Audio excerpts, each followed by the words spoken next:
going to look at it like a joystick relationship. So the foot to us is the platform.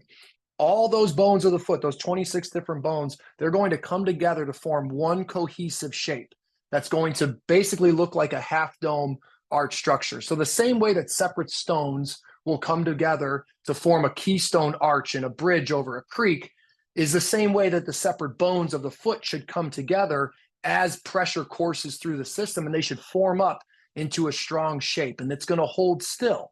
This then allows that shin bone and that thigh bone and that torso and that upper limb to play like the joystick.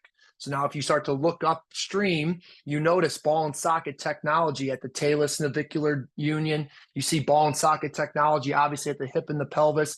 You look at the facet joints and you see a spinal engine. You see Fryette's second law. You see coupled motion, which is just another way of saying multiplanar movement. And then we obviously see it up at the shoulder. So we know, based off the laws of the universe, that it's a three-dimensional universe. We have to adhere to 3 planes simultaneously. If you take 3 planes simultaneously in a movement perspective and you add it up, you get this spiral shape. So that goes back to what we were talking about with this one-dimensional, taking the musculoskeletal system, treating it like parts. Think of how we talk about movement nowadays: flexion, extension, abduction, adduction, right? And then we train it like that, but we know in the reality of the world, you can't move like that. You're not the flatlanders. You don't work on one plane. You work 3 planes simultaneously. Well, if you take 3 planes and you work them simultaneously, now you're talking about that toroidal shape, that vortex, that spiral. And now it starts to play like that joystick, where it has that ability to oscillate